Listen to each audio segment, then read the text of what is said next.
Nous accueillons aujourd'hui Monsieur Anglebert, qui représente le Parti écolo pour la commune de Forêt. Bonjour. Vous êtes entre autres président du foyer forestois, consultant en gestion de risques bancaires et artiste.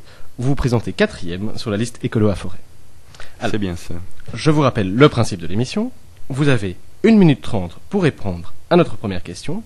Ensuite, nous enchaînons sur différentes questions en fonction de votre réponse. Vous êtes prêts ? Je suis tout à fait prêt. Alors, c'est parti. Monsieur Anglebert, si le Parti écolo remporte les élections à Forêt, quels seront les 3 projets ou initiatives en matière de culture pour les jeunes que vous comptez mettre en œuvre ? Alors, la toute première chose, ce qui structure notre programme, c'est le fait que nous souhaitons parler non pas uniquement de culture, mais d'art et de culture. Et donc ça, c'est quelque chose qui va revenir dans les différentes propositions que je vais mettre sur la table, ou dans les oreilles en tout cas, de nos auditeurs. La première chose, c'est d'ouvrir les arts et la culture à Forêt aux nouveaux modes d'expression. La technologie a toujours influencé la manière dont on s'exprime. Lorsque l'imprimerie a été inventée, on a changé la manière de s'exprimer. Lorsque l'électricité a été inventée, on a changé la manière de s'exprimer. Le numérique est présent partout, transforme nos vies, et donc c'est important de pouvoir décrypter ce qu'il y a là derrière, et c'est important de s'ouvrir tant à l'utilisation, la consommation, pour employer un mot que je n'aime pas, d'art numérique, qu'à la production, à la création d'art numérique. La deuxième chose, c'est que il y a énormément d'artistes qui s'installent à Forêt, et donc nous voulons pouvoir les soutenir de manière extrêmement concrète. Les soutenir en leur donnant un accès, un soutien par rapport à leur demande d'aide aux instances d'avis de la Fédération Wallonie-Bruxelles, suivi des calendriers, aide à la rédaction des dossiers, mais également possibilité de coproduction en mettant à leur disposition les moyens des arts et de la culture de la commune de Forêt. Troisième chose, c'est le fait que la politique des arts et de la culture de Forêt soit structurée autour d'un axe fort, par période de 2 ans.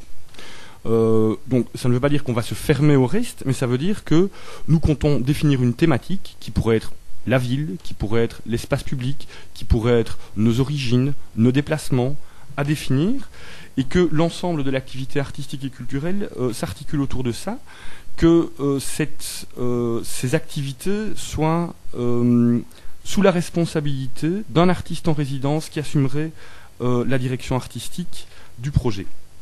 Nous voulons également mettre ça en transversalité par rapport aux autres compétences communales. Il y a des gens à Forêt dont la spécialité est de s'occuper de la jeunesse. Il y a un échevinat de la culture, il y a une maison des jeunes, il y a des gens qui font un bon boulot. Et donc, nous voulons nous mettre en transversalité, avec eux notamment, avec l'urbanisme également, avec l'instruction publique, etc. etc. Je ne sais pas si j'ai tenu dans votre minute 30. Ah, c'est normalement juste tip-top dans les temps. Alors, tout d'abord, merci pour votre réponse. Alors, première question, nous aurions voulu savoir comment vous comptez attirer ce public jeune à ces divers événements. Alors, lorsque je parlais d'ouverture aux nouveaux modes d'expression, je pense que c'est extrêmement important, spécialement pour des gens de ma génération, j'ai 44 ans, non pas de résister, de s'opposer, de s'enfermer dans une attitude moralisatrice par rapport à des choses qui sont nées alors que j'étais déjà jeune ou adulte, mais de les accepter. Et donc, la première chose, c'est que reconnaître qu'il y a ces nouveaux modes d'expression, reconnaître qu'il y a l'Internet, que l'Internet donne lieu à une culture et à une création artistique, reconnaître qu'il y a de nouvelles musiques, que ces musiques donnent lieu à une culture et à une création artistique, reconnaître que, par exemple, le SMS donne lieu à des créations artistiques. Je ne sais pas si vous connaissez Laurent Durcel. Laurent Durcel a mis au point un cours de SMS, qui est une performance artistique.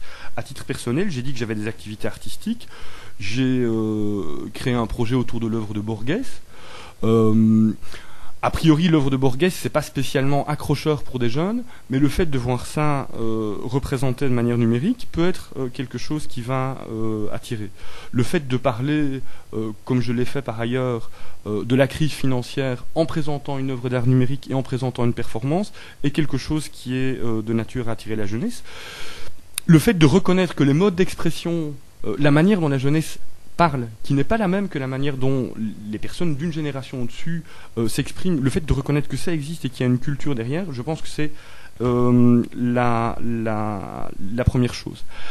La deuxième chose, et là je vais être un petit peu, comment dirais-je, décalé par rapport à la manière dont la thématique des 18-30 ans est posée, c'est non pas d'isoler la tranche d'âge des 18-30 ans en disant voilà, on fait des choses spécialement pour vous, c'est en disant on s'ouvre à un certain nombre de choses, ces choses sont accessibles à tout le monde, nous prenons acte de ce qu'elles sont en particulier plus liées au mode d'expression de la jeunesse. Mais ça n'est pas limitatif.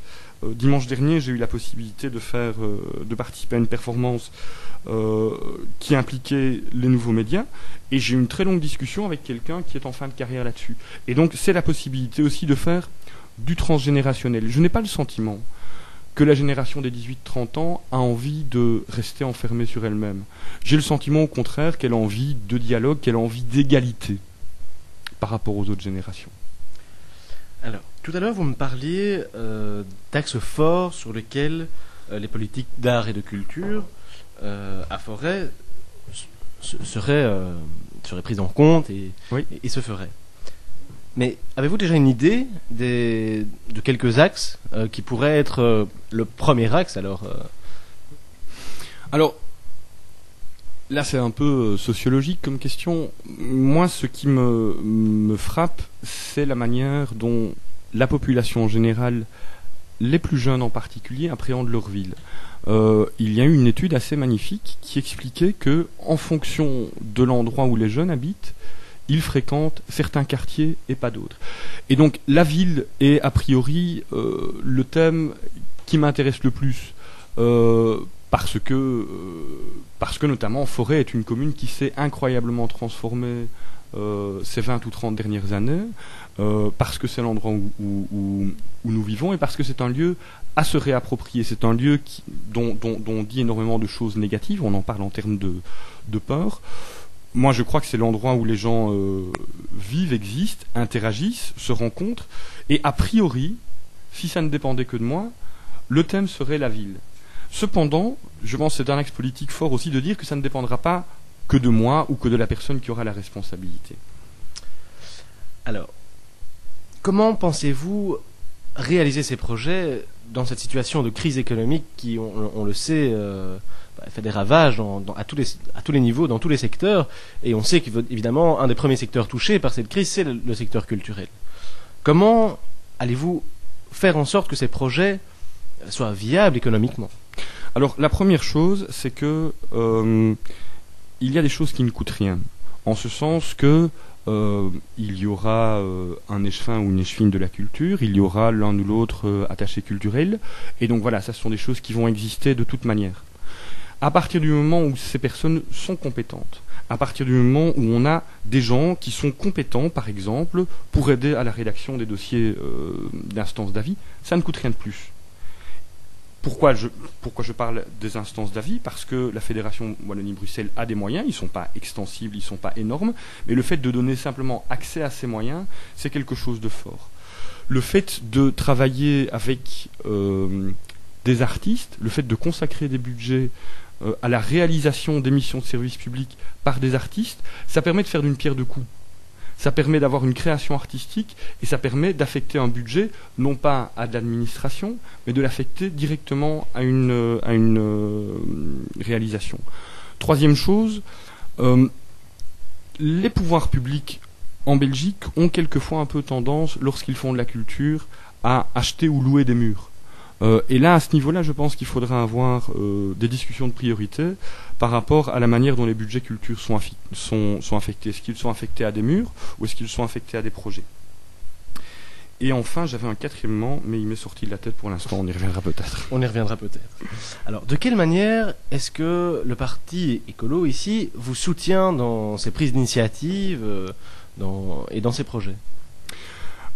Écoutez, c'est assez simple. Le programme dont je viens de vous donner l'ébauche est quelque chose qui fait partie de l'ensemble du programme d'écolo, et l'ensemble du programme d'écolo est soumis à décision démocratique.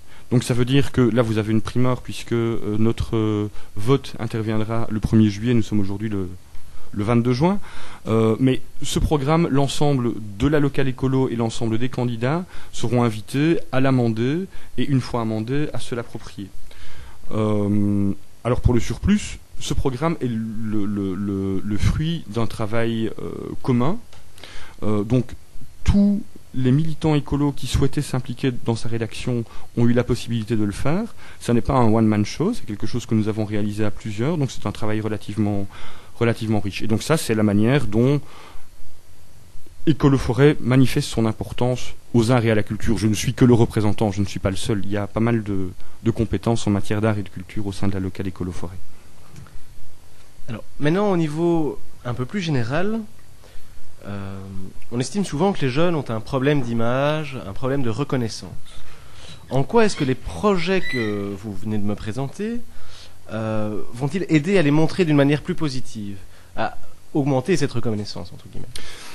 Écoutez, je suis l'heureux père de 3 enfants, des jumeaux de 21 ans et un plus jeune de 18 ans, donc je vois bien ce dont vous voulez parler. Cependant, je ne connais aucune problématique de société qui soit spécifique aux jeunes. Elles sont exacerbées chez les jeunes. La question de la reconnaissance, c'est quelque chose que je vois absolument tous les jours. Il y a une étude qui est sortie récemment qui montrait qu'un Belge sur 3 vit un sentiment de mal-être. Alors je crois que par rapport aux jeunes en particulier, ce qui est spécifique aux jeunes, c'est précisément le fait de ne pas être reconnus qualitativement par rapport à ce qu'ils font et par rapport à ce que les générations antérieures ne font pas.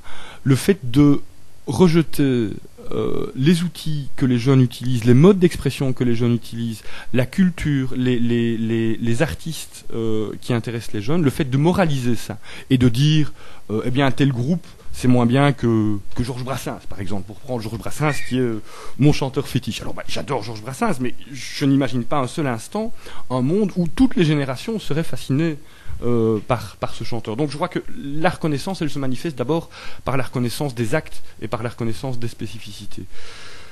Notre espoir, c'est que le fait de reconnaître, le fait d'intégrer ça dans notre programme, c'est la première des reconnaissances. Le fait de dire nous voulons créer ensemble et nous voulons créer à partir de ce que vous, jeunes de 18 à 30 ans, faites et que nous ne faisons pas, nous vous ouvrons la porte pour ça et nous voulons le faire ensemble et nous voulons que vous nous appreniez, à nous les vieux, entre guillemets, et bien ça je pense que c'est une reconnaissance.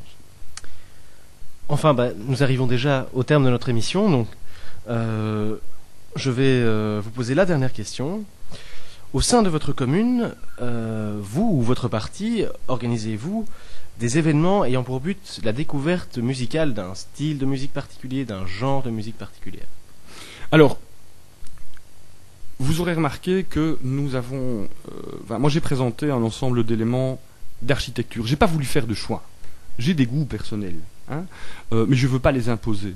Et je ne pense pas que ce soit un parti politique à imposer ses goûts musicaux. Par contre, un parti politique peut très bien dire nous allons mettre le cadre qui fait en sorte que des événements particuliers puissent être accueillis.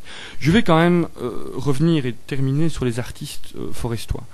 J'ai croisé récemment 2 artistes de haute qualité, une jeune musicienne multi-instruments qui travaille sur les questions de voix.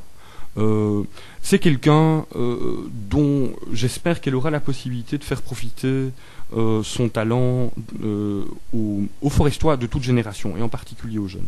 Deuxième exemple, j'ai croisé récemment une des artistes qui est membre du groupe Les Vedettes, qui est connue de manière assez large, et qui habite Forêt également. Donc je pense qu'il y a une richesse à Forêt, et c'est la première des choses que je voudrais montrer aux jeunes forestois. Voilà. Eh bien, un grand merci pour toutes vos réponses. Alors, je le rappelle, Monsieur Anglebert, vous êtes 4e sur la liste écolo à Forêt, et bonne chance pour les élections. Je vous remercie.